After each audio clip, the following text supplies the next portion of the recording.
aberrante de ce muscle mal innervé, ce qui provoque des mouvements syncinétiques.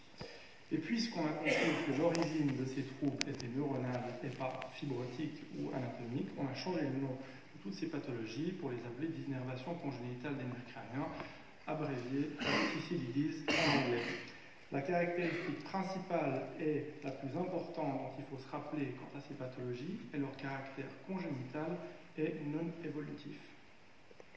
Alors on peut classifier un peu ces très nombreuses pathologies, qui sont chaque année un peu plus nombreuses, en un premier groupe qui comprend les pathologies où il n'y a pas d'innervation qui cause une limitation oculomotrice, soit sans mouvement syncinétique, et on a dans ce groupe en particulier toutes les parésies congénitales des 3e, 4e et 6e nerfs crâniens, plus des choses plus compliquées, ou avec mouvement syncinétique, et là on a le Mercus Gun, la fibrose congénitale du muscle extraoculaire, entre autres, le Brown ou le Duane.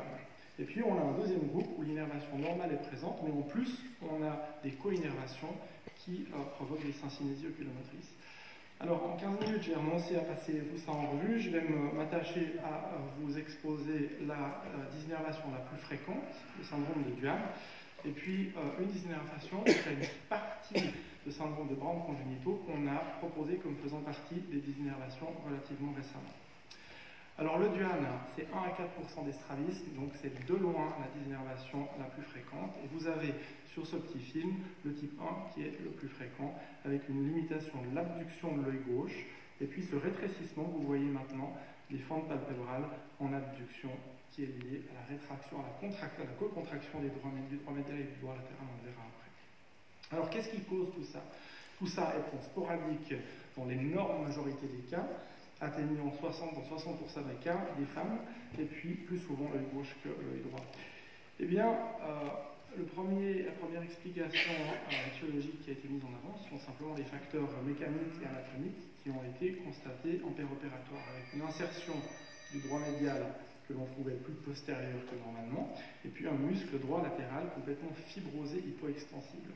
Alors on s'est arrêté là pendant longtemps, jusqu'à Hubert dans les années 60, qui à Zurich a fait des études d'électromyographie et qui a mis en évidence cette co-contraction du droit médial et du droit latéral que vous voyez ici en abduction, alors que lors de la tentative d'abduction, il n'y a quasiment pas d'activité électrique au niveau du droit latéral. Ensuite, des études d'autopsie et d'imagerie cérébrale ont mis en évidence que tout ceci était secondaire à l'absence ou à l'hypoplasie du 6e nerf crânien, alors que l'on trouvait un muscle droit latéral qui gardait une trophicité normale. Il n'y avait pas l'hypoplasie que l'on trouve par contre dans une parésie congénitale du 6e nerf crânien. Alors ce muscle reste trophique simplement parce qu'il est innervé non plus par le 6e nerf crânien, mais par une branche aberrante du 3e nerf crânien.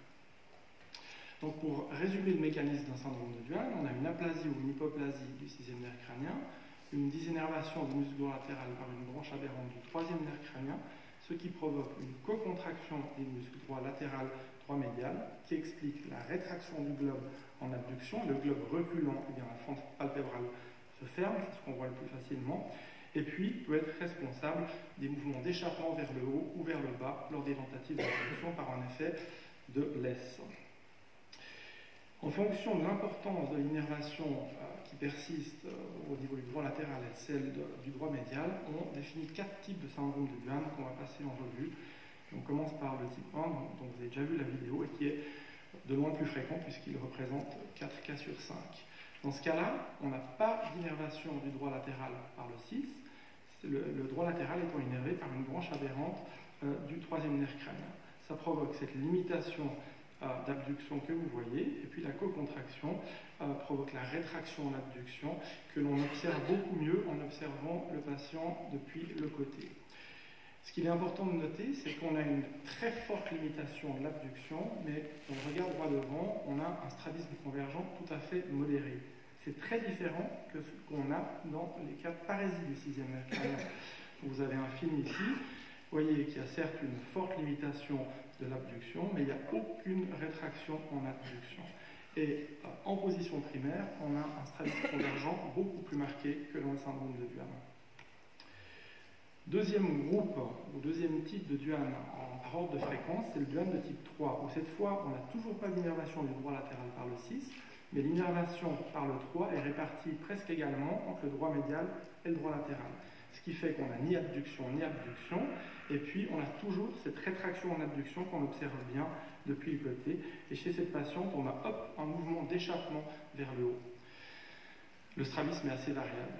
Ensuite, par ordre de fréquence, on a le type 2, où cette fois, il persiste une innervation par le 6, en plus de l'innervation aberrante par le 3, ce qui fait qu'il y a plus d'innervation qui va vers le droit latéral que vers le droit médial, et c'est donc l'abduction qui est limitée, toujours avec une cocontraction, donc toujours ce signe cardinal de la rétraction en abduction, et puis le patient a cette fois un strabisme divergent en position primaire. Et pour finir, un peu de philatélie avec le type 4, où cette fois on n'a pas d'innervation du droit latéral par le 6, ok, mais on a plus d'innervation du droit latéral par le 3 que du droit médial. Ce qui fait que lors de la tentative d'abduction, il y a plus d'innervation vers le droit latéral, ça provoque une divergence synergistique. C'est extrêmement rare. Juste ce tableau pour vous montrer que, ce que je vous ai dit au début, on peut classifier les 4 types de syndrome de Duane simplement en comprenant l'innervation relative qui évolue au droit médial et au droit latéral.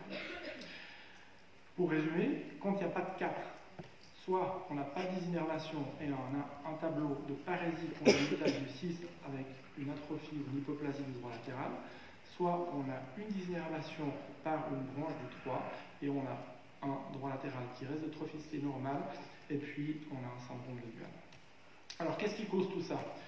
Alors un tout petit peu de génétique, puisque c'est évidemment quelque chose qui est extrêmement intéressant et qui a permis de comprendre beaucoup des mécanismes sous-jacents à la désinnervation. Ces structures de gènes sont valables à peu près pour toutes les désinnervations. Il y a des gènes qui sont impliqués dans la différenciation et la structure des motoneurones crâniens. Et pour ce qui est du syndrome de Duane, le gène SAL4 et MAFB ont été identifiés et tous les deux sont impliqués dans la neurogenèse du 6e nerf crânien. Et puis il y a un deuxième gros groupe de gènes, c'est ceux qui sont responsables de la croissance directionnelle des axones. Et pour le syndrome de Duane, il y a entre autres le CHN1 qui est important pour la croissance à la fois du 6 mais également du 3e nerf crânien. Alors, c'est passionnant, c'est très intéressant, toutes ces publications génétiques dans les désinnervations, mais malheureusement, il y a une très mauvaise corrélation génophénotypique. Donc, cliniquement, on ne peut pas en faire grand-chose.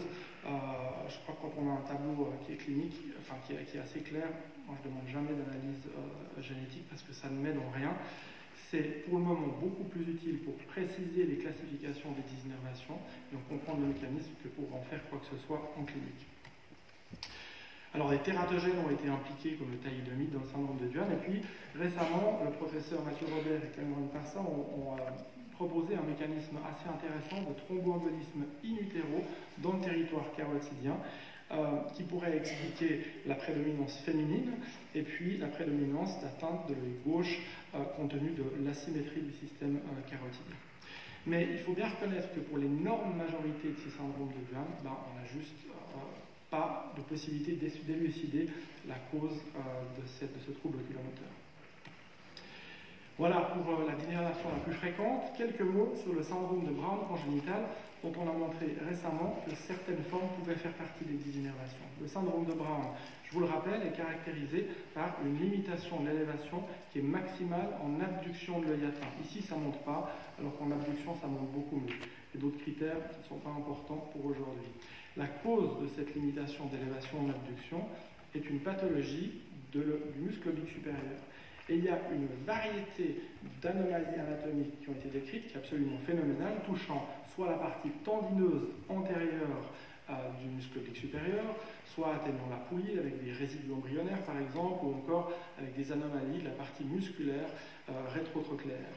Et puis récemment, on a proposé la possibilité d'une désinnervation de ce muscle oblique supérieur et je vais vous expliquer pourquoi.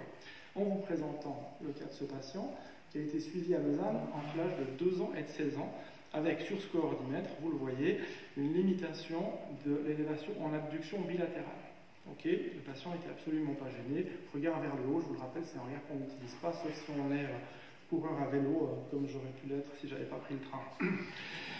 À 19 ans, le patient se représente en se plaignant d'une diplopie, et cette diplopie est liée à la résolution spontanée du syndrome de Brown à gauche, alors que le Brown persiste à droite.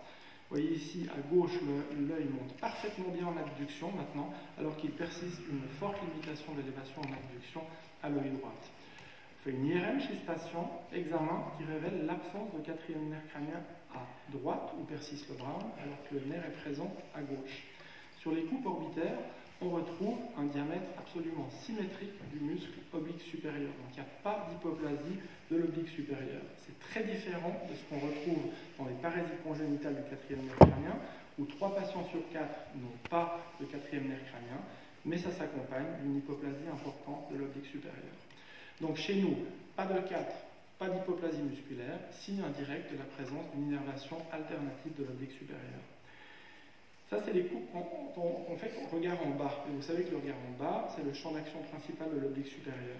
Si l'on regarde ce qui se passe, regard en haut, quand on s'éloigne du champ d'action vertical principal de l'oblique supérieur, on voit que du côté qui est désormais normal, on a une relaxation normale de l'oblique supérieur, avec un diamètre musculaire qui diminue.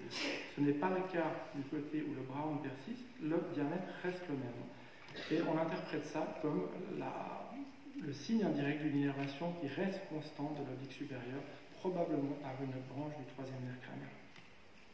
Donc chez ce patient, on a à droite un Brown dysinnervationnel, avec une hypoplasie, une aplasie du quatrième nerf crânien, une probable dysinnervation de l'oblique supérieur. Je vous rappelle que c'est du coup un problème congénital et non évolutif qui ne récupérera pas.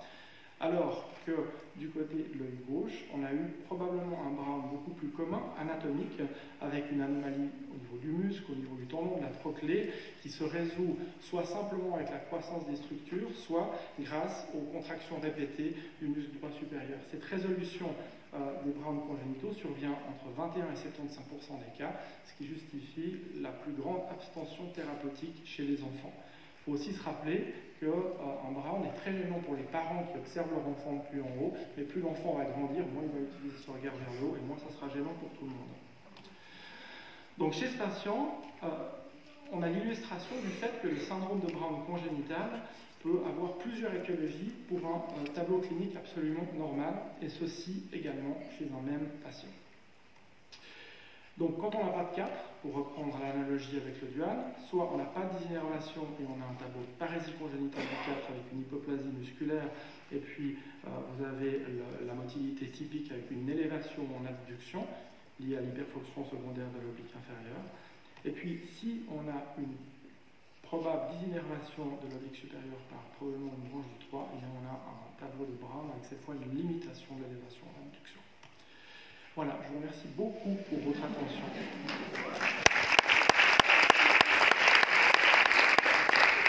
Je finis par la de Nicolas Gravier de Nantes avec ce magnifique bilatéral. Voilà. Merci beaucoup.